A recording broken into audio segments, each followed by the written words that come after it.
नमस्कार दोस्तों, मैं हूं डॉक्टर बिरवाशा और आपका स्वागत है हमारे चैनल धंधो डॉट इन। जैसे जैसे लॉकडाउन के दिन बढ़ रहे हैं, वैसे वैसे लोगों के फाइनेंशियल प्रॉब्लम्स बढ़ रहे हैं। जो non essential goods and services के ओनर्स हैं, उनके लिए अपना बिजनेस रिटेन कर पाना बहुत ही ज़्यादा मुश्किल हो रहा है। लॉकडाउन के समय में इकोनॉमी डाउन होने की वजह से बिजनेस ओनर्स के लिए फाइनेंशियल प्लानिंग करने में बहुत ज़्यादा मुश्किल आ रही है। तो ऐसे समय में हम आपकी सहायता करने के लिए हाजिर हुए हैं। आज हमारे साथ जुड़ेंगे द साइलेंट ग्रुप के ओनर। अब मैं आपको थोड़ा सा द साइलेंट ग्रुप के बारे में बता देती हूँ। साइलेंट ग्रुप 11 अप्रैल 2014 में एस्टैब्लिश हुआ था। इसमें कुल 4 कंपनीज हैं जो फाइनेंशियल एंड डिस्ट्रीब्यूशन सर्विसेज से जुड़ी हुई हैं। उनकी कुछ सर्विसेज है mutual funds, management consultancy services, micro finance, gold and silver products etcetera. तो आइए हम स्वागत करते हैं मिस्टर नीरव शाह का।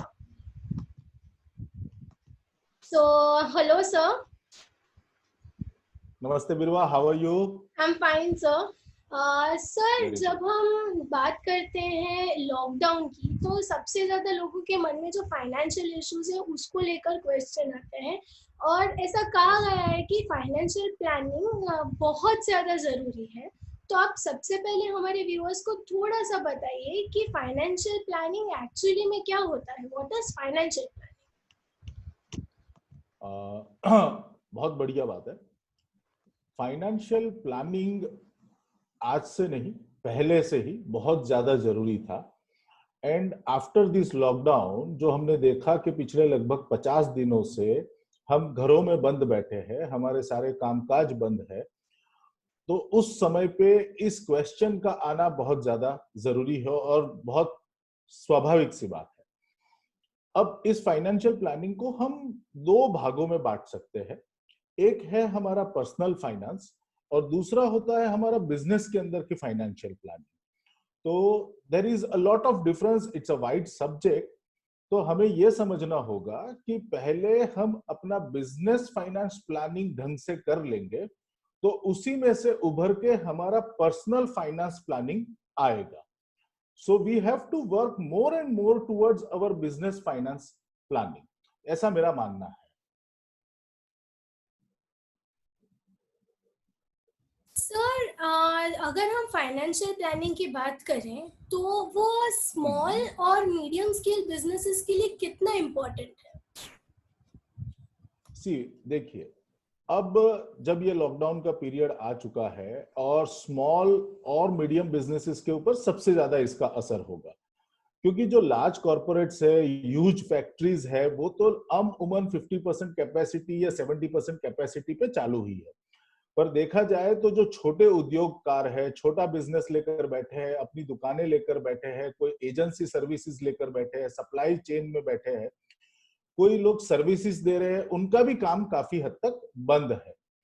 अब इस लॉकडाउन के बाद हमें फाइनेंशियल प्लानिंग बिजनेस के लिए करना बहुत ज्यादा जरूरी हो गया है। Let's take some example like कि एक छोटा दुकानदार जो होता है, उसको एक अपना बिजनेस चालू रखने के लिए एक छोटी पूंजी उसने लगाई होती है। उस छोटी पूंजी से वो एक छोटे छोटे ऑर्डर्स तो वो आराम से कंप्लीट कर लेता है, लेकिन जहां उसको बड़ा ऑर्डर एक मिलता है वही उसको तुरंत, अब तक ये था कि मार्केट से पैसा उठाना पड़ता था। इजीली मिल भी जाता था मार्केट से पैसा, लेकिन आफ्टर लॉकडाउन इतना ज्यादा एक डिसरप्शन आएगा फाइनेंस फील्ड के अंदर पर्टिकुलरली कि लोगों के पास मार्केट से पैसा लेने में दिक्कत आएगी। इस दौरान मेरा ऐसा मानना है कि हमें बिजनेस की रिलेटेड फाइनेंशियल प्लानिंग करना बहुत ज्यादा जरूरी हो गया है। मेरे हिसाब से सबसे पहले कोई भी बिजनेस चलाने वाला हो, चाहे वो प्रोडक्ट बेच रहा हो, चाहे वो सर्विस इंडस्ट्री में हो, you can target it like कि भाई एक छोटा बिजनेसमैन है, मीडियम बिजनेसमैन है, या मैं कह सकता हूं शायद बहुत बड़े बिजनेसमैन लार्ज लेवल पे जो काम कर रहे हैं, उन सबके लिए अब फाइनेंशियल प्लानिंग बहुत ज्यादा जरूरी हो गई है। अब देखिए, आप जब बिजनेस करते हैं, चाहे छोटा हो बड़ा हो, छोटा दुकानदार जो चल रहा है, अपना बिजनेस चला रहा है, उसमें भी एक या दो बंदे काम कर रहे होते हैं। तो हमें अब हमारे बिजनेस को सिर्फ और सिर्फ प्रॉफिट कमाने का जरिया नहीं समझ के हमें यह संवेदना पैदा करनी होगी कि इस बिजनेस की वजह से न सिर्फ मेरा कामकाज चल रहा है, मेरा फैमिली चल रहा है, लेकिन मेरी वजह से मेरे साथ काम करने वाले 1 लोग, 2 लोग, 5 लोग, 10 लोग, depending upon the capacity of the business, उनका भी चल रहा है। जो हमें माल सप्लाई कर रहे हैं या सर्विसेज दे रहे हैं, उनका भी चल रहा है। और जिन्हें हम सप्लाई कर रहे हैं या जिन्हें हम सर्विसेज दे रहे हैं, उनका भी चल रहा है। So now financial planning is much more important because अब आपकी जिम्मेदारी सिर्फ और सिर्फ आपका प्रॉफिट या आपकी फैमिली नहीं है, आपकी जिम्मेदारी अब बहुत ज्यादा बढ़ गई है। एक तरीके से देखा जाए तो स्मॉल एंड मीडियम के अंदर लगभग आप 10 से 12 फैमिलीज को कुछ ना कुछ सपोर्ट कर रहे हो आपकी बिजनेस की वजह से। So what I feel is कि अब जब आप बिजनेस प्लानिंग करें तो मेरी राय ऐसी है कि टोटल बिजनेस जो भी हो रहा है, जो भी रेवेन्यू आप जनरेट कर रहे हैं, उसमें से जो आपका प्रॉफिट शेयरिंग है, प्रॉफिट मार्जिन बचा है आपके पास, उसमें से कुछ कंटिंजेंसी फंड आपको आपके बिजनेस के लिए रखना पड़ेगा। किसी भी सूरत में अब विदाउट कंटिंजेंसी फंड आप बिजनेस नहीं कर सकते। नंबर 2 बात, उसमें से time to time, particularly I tell you for small and medium scale business people, time to time उसमें से कुछ ना कुछ अमाउंट, वो प्रॉफिट में से एक ड्रॉबैक करके एक पर्सनल सेविंग के तौर पे आपको खड़ा रखना पड़ेगा। बिकॉज ऐसा लॉकडाउन न भूतो न भविष्यति, हम चाहते नहीं है कि भविष्य में ऐसा कोई भी लॉकडाउन आए, और भूतकाल में हमने ऐसा लॉकडाउन कभी देखा नहीं। तो अब जब यह परिस्थिति हमारे ऊपर आ गई है, और न करे भगवान कल को कोई और ऐसी परिस्थिति हमारे सामने आके खड़ी हो जाए, तो हमें आज भगवान ने एक मौका दिया है कि हम अपने आप को प्रिपेयर कर सके कि कल को अगर हमारे पास ऐसी परिस्थिति आ गई तो उसके लिए हम तैयार रहे। हमेशा के लिए ऐसा होना जरूरी नहीं है, लेकिन कुछ लेवल तक का हमारी तैयारी होना बहुत ज्यादा जरूरी हो रखा है। सो मेरी सलाह स्मॉल एंड मीडियम बिजनेसेस के लिए यह है कि let's take an example, if you are getting a revenue of 100 rupees and you are getting a profit of 10 rupees, इस 10 रुपए के प्रॉफिट में से मेरा अब ऐसा मानना है कि 7 रुपीज आप अपने बिजनेस को वापस दे दीजिए, बिकॉज आपको अपना बिजनेस ग्रो करना बहुत ज्यादा जरूरी है। बाकी 3 रुपीज जो आपके पास बचते हैं, उसमें से 1 रुपी is for the contingency fund. Any time you may require, any time आपको कहीं से फाइनेंस नहीं मिलेगा या कुछ भी होगा, उसके लिए 1 रुपया आप रखेंगे। नंबर 2, एक ऐसा फंड आप अपने स्टाफ मेंबर्स के लिए रेडी रखेंगे कि कल को कुछ भी हुआ तो उन्हें वो पैसा आप देकर आप रिटेन कर सकते हो और आपके बिजनेस को भी सस्टेन कर सकते हो। एंड नंबर 3, अनडाउटेडली जो businessman, small and medium businessman, मैं बहुत क्लियर हूं, जो आज तक सोचते थे आएगा खर्चा तब बिजनेस से निकाल लेंगे पैसा, इतना तो टर्नओवर हो ही रहा है मेरा, अब ऐसा आप नहीं सोच सकते। आपको डिसिप्लिन तरीके से थोड़ा थोड़ा पैसा आपके बिजनेस से निकाल के आपकी पर्सनल जरूरतों के लिए सेव करके रखना ही पड़ेगा। So my advice is, now keep yourself always having some liquid amount in your hand so that जब ऐसी कोई परिस्थिति आन खड़ी हो अपनी जिंदगी में तो हम उसको बेहतर तरीके से संभाल सके। That is my point, बिरवा। सर, जैसे कि आपने अभी हमें समझाया, पर अभी जो एग्जिस्टिंग बिजनेसेस है जिन्होंने ऐसी प्लानिंग नहीं की है, या तो उन पे क्या असर आएगा इस लॉकडाउन की वजह से? थोड़ा सा मुश्किल है, पर एक बात तो तय है कि स्मॉल और मीडियम बिजनेस हाउसेस जो प्रोडक्ट सप्लाई चेन में है, जैसा मैंने कहा, या सर्विस प्रोवाइडर्स है, उन सब को लिए एक बार का झटका तो आने ही वाला है, उससे कोई बच नहीं सकता है। आप समझिए लगभग 50 दिन से आपका बिजनेस बंद है एक इंसान का। आने वाले और 10 दिन हमें पता है, जैसा we know till 17th of May lockdown is going to continue.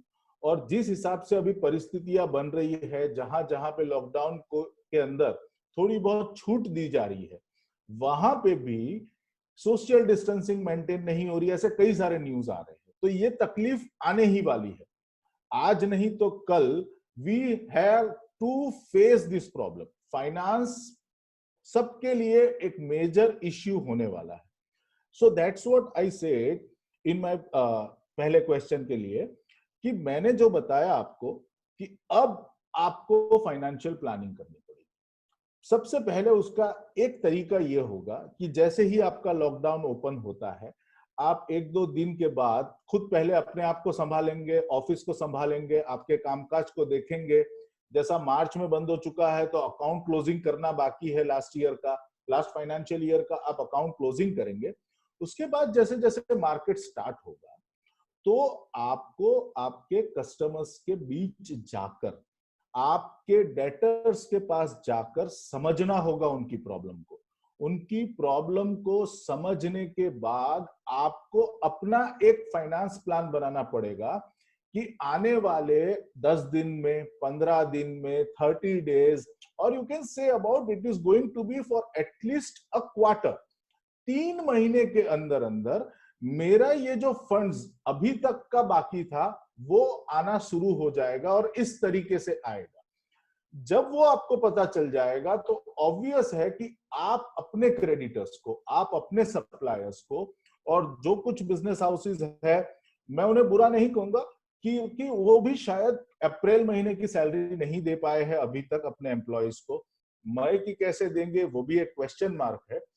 But point is that कि अब जब आपके पास धीरे धीरे फंड्स आना शुरू होगा, तब आपको उसकी प्लानिंग करनी पड़ेगी। You have to set your priorities कि मुझे ये करना पहले जरूरी होगा, पहले वो करिए।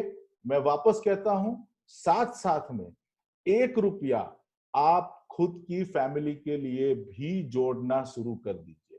सो एक बात तय है, बहुत बड़ी दिक्कत है, ये हम सबको पता है, लेकिन अगर हम मन को शांत रखकर और थोड़ी सी प्लानिंग करके अगर हम शांति से हर चीज को संभालने की कोशिश करेंगे, तो मुझे नहीं लगता है कि 3 महीने से ज्यादा का पीरियड लगेगा इससे उभरने के लिए, एक नॉर्मल रूटीन में आने के लिए। ऐसा मेरा मानना है।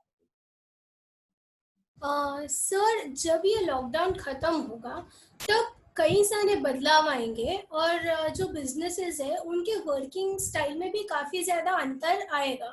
तो आपको क्या लगता है कि जो बिजनेसेस है, जो ऑलरेडी एस्टैब्लिश्ड बिजनेस है और जो नए बिजनेसेस भी स्टार्ट हुए हैं, क्या वो लोग इस नए वर्किंग स्टाइल से अडेप्ट कर पाएंगे?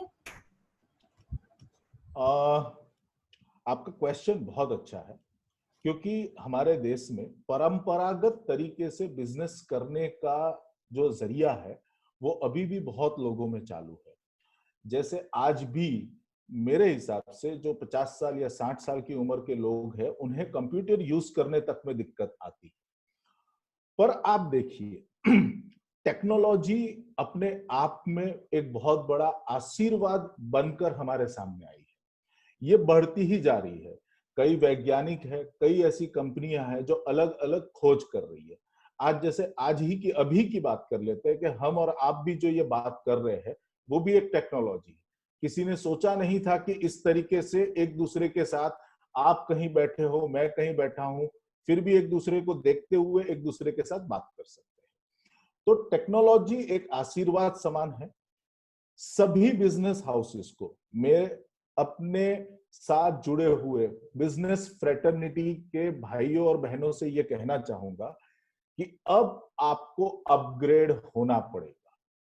जो आपके दिमाग में आपने ठसा के रखा है कि यार ये कोई उम्र है कुछ नया सीखने की, लेकिन नहीं, अब आपको सीखना पड़ेगा अगर आपको सरवाइव होना है।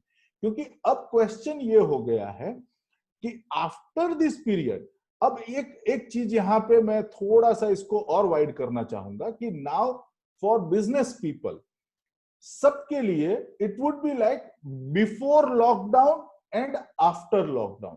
दुनिया पूरी बदल चुकी है। इस लॉकडाउन की वजह से जितनी टेक्नोलॉजी का आप उपयोग कर सकते हो वो सबने करना चालू कर दिया है। और अगर ऐसे में कोई बिजनेस हाउस हो, छोटा या बड़ा या बहुत बड़ा, अगर वो ये मान लेता है कि नहीं मैं ये सब नहीं करूंगा, ये मैं टेक्नोलॉजी को एक्सेप्ट नहीं कर सकता, कभी मैंने किया नहीं है, ना मेरी ताकत है, ना मैं समझ पा रहा हूं, तो ये आपकी गलती है। अगर आपने ऐसा सोचा, आप 100% मार्केट से बाहर चले जाएंगे, आप सरवाइव ही नहीं कर पाएंगे। तो अब तो मुद्दा यह आ गया है कि अगर आपको सरवाइव करना है तो आपको हर एक तरीके से नई टेक्नोलॉजी को यूज करना पड़ेगा, हर एक बेहतर तरीके से, जितना आपकी समझ है, जितना आपको सही लगता है उस तरीके से। एक बात मैं आपको बताना चाहूंगा इस मामले में कि अगर आप टेक्नोलॉजी का यूज नहीं करेंगे तो क्या होगा। बता मैं ये कहना चाहता हूं, जैसा मैं आज सूरत में बैठा हूं, मेरी हेड ऑफिस सूरत में है, मेरी ऑफिस एक अहमदाबाद में भी है। अब मैं अहमदाबाद ऑफिस की एक विजिट प्लान करता था पहले, तो एटलीस्ट 2 दिन या 3 दिन की हुआ करती थी। उस मौके पर मुझे ये था कि मुझे एक होटल में रुकना था। अब जब सरकार ने जो अध्यादेश जाहिर किया हुआ है उसके हिसाब से टूरिज्म इंडस्ट्री लगभग सितंबर तक चालू नहीं हो पाएगी। अब इस मौके पर अब मुझे अपनी टीम मेंबर्स के साथ कनेक्ट करना, मुझे मेरे एजेंट्स डिस्ट्रीब्यूटर्स के साथ कनेक्ट करना और उनके थ्रू मुझे अपने कस्टमर्स के साथ कनेक्ट करने के लिए टेक्नोलॉजी का उपयोग करना जरूरी हो गया है। क्योंकि अब मैं वहां जा ही नहीं सकता, जाऊंगा तो मेरे लिए ये प्रॉब्लम हो जाएगा कि मैं सुबह जाके शाम का 1 डे विजिट मुझे प्लान करना पड़ेगा। और कई बार ऐसा होता है कि कुछ काम ऐसे होते हैं जो एक दिन में खत्म नहीं होते हैं, पर रात को रुकने का मेरे पास जरिया नहीं है। अब लॉकडाउन की वजह से या कोविड-19 की वजह से इंसान इंसान से इतना डर गया है कि आप अपने रिश्तेदार को भी ये नहीं कह सकते हो कि एक रात के लिए मैं आपके यहां रुक जाऊंगा, क्योंकि सबको एक दूसरे से डर लगने लगा है। तो ऐसे में सबका साथ में रह के टेक्नोलॉजी का उपयोग करते हुए एक साथ मिलकर अगर हम आगे बढ़ेंगे तभी कुछ होगा। तो मेरी राय और मेरी सलाह ये होगी स्मॉल एंड मीडियम बिजनेसेस के लिए कि कृपया करके जितनी टेक्नोलॉजी आप अपने बिजनेस में ला सकते हैं उसको अडेप्ट करिए। उसके बगैर आपका सर्वाइवल नहीं है, 100% नहीं है, आप खत्म हो जाएंगे, बिजनेस से बाहर हो जाएंगे।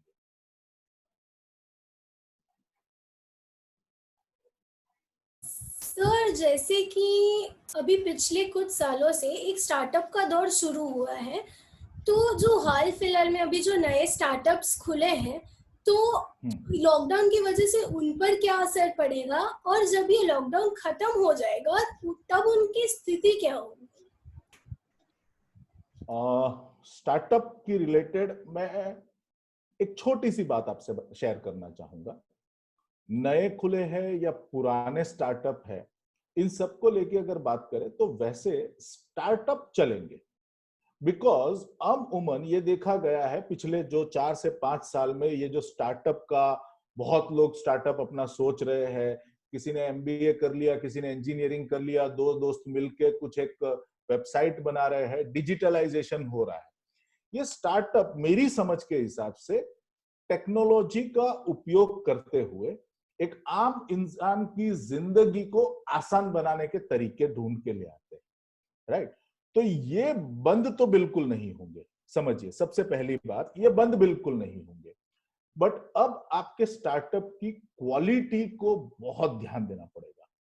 क्योंकि होगा क्या कि अब जैसा मैंने कहा कि इंसान इंसान से मिलने में डर रहा है, सोशल डिस्टेंसिंग हमें अब अपने आप के अंदर उतार लेनी पड़ेगी। जैसा प्रधानमंत्री मोदी जी कहते हैं कि अगर हम सोशल डिस्टेंसिंग को एक्सेप्ट नहीं करेंगे तो ये जो कोविड-19 है ये कभी भी वापस अपने अंदर आ सकता है। बिकॉज इसकी कोई वैक्सीन अभी तक तो बनी नहीं है। जब तक वो नहीं बनेगी तब तक हमें सोशल डिस्टेंसिंग को फॉलो करना पड़ेगा।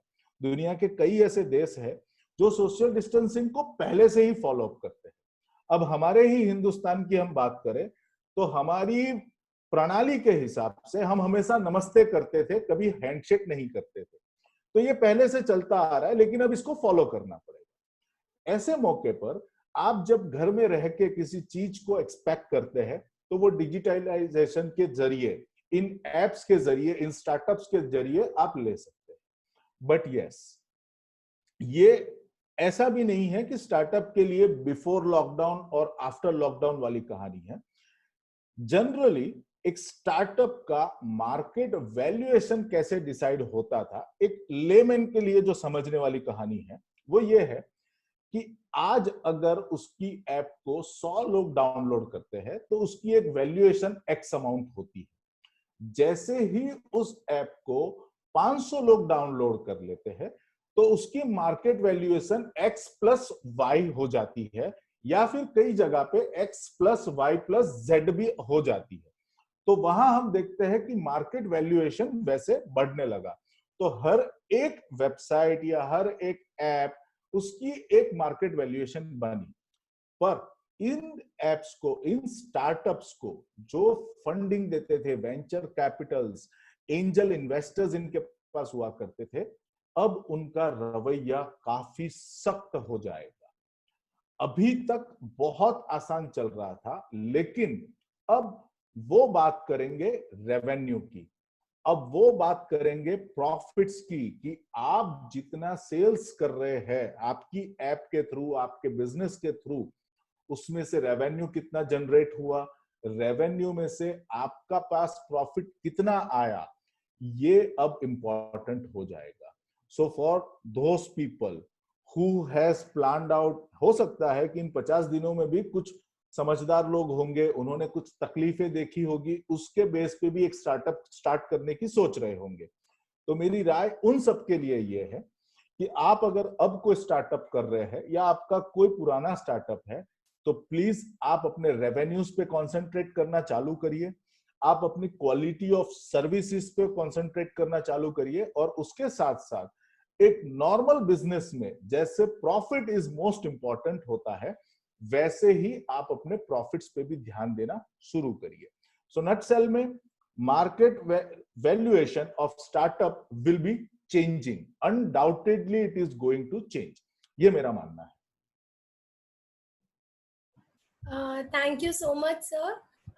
सर, अब आप जाते जाते हमारे व्यूअर्स को क्या कुछ टिप्स देना चाहेंगे बिजनेस प्लानिंग के बारे में? टिप देने के लिए मैं बहुत बड़ा कोई बिजनेसमैन नहीं हूं, पर पिछले जो मेरा करियर रहा है, लगभग आई कैन टेल यू कि मैंने जो जॉब किए, जॉब करने के अलग अलग बिजनेसेस में मैंने जॉब किया, अलग अलग मेरे गुरुओं के साथ मैंने काम किया। मैं अपने बॉसेस को गुरु मानता हूं, क्योंकि उन सब ने मुझे बहुत कुछ सिखाया। आज भी मैं कुछ अगर कर रहा हूं तो मैं बहुत लोगों से सीखता रहता हूं। मेरा एक ही चीज का मानना है कि अब जो बिजनेस फ्रेटर्निटी है, उसके लिए survival is most important, at least for another 1 or 2 years। तो अब जैसा एक पहले से कहा जाता है कि जंगल राज, हाँ, हमें ये नहीं सोचना है कि बिजनेस के अंदर अब टोटल जंगल राज आ जाएगा, हम किसी को मार के या ऐसे किसी को परेशान करके आगे बढ़ेंगे, but survival of the fittest, जो फिट होगा नए तरीके से, नए जमाने के तरीके से, कस्टमर की नई सोच के हिसाब से, आपको अब कस्टमर की सोच को समझना बहुत ज्यादा जरूरी हो गया है, क्योंकि हर इंसान की सोच लॉकडाउन के बाद पूरी तरीके से बदल गई। तो हमें यह ध्यान रखना पड़ेगा कि उनकी सोच के हिसाब से हम कितने फिट एंड फाइन बैठते हैं। So survival of the fittest would be the phrase, इसको दिमाग में रख लीजिए आपको अगर आपका फ्यूचर बनाना है। दो चीज और, एक या दो चीज और कहना चाहूंगा कि जैसा कहा गया है लॉकडाउन के अंदर you have to be stay at home, stay safe. तो मेरी सबसे राय है कि स्टे होम, स्टे सेफ, डरने की जरूरत नहीं है, बिजनेस चलने ही वाला है, ह्यूमन काइंड खत्म नहीं हुई है, न कभी खत्म होगी। नीड, नेसेसिटी सबको है, पर हाँ, तरीके बदलेंगे। आज ये नेसेसिटी है, कल जरूरी नहीं है कि वो नेसेसिटी होगा। नेसेसिटीज में चेंज, और नए बदलते समय के हिसाब से बिजनेस फ्रेटर्निटी के मेरे दोस्तों को, भाइयों और बहनों को मैं सिर्फ इतना कहना चाहूंगा कि be fit and fine for your customer. अगर आप फिट एंड फाइन रहेंगे तो आप 100% सर्वाइव करेंगे।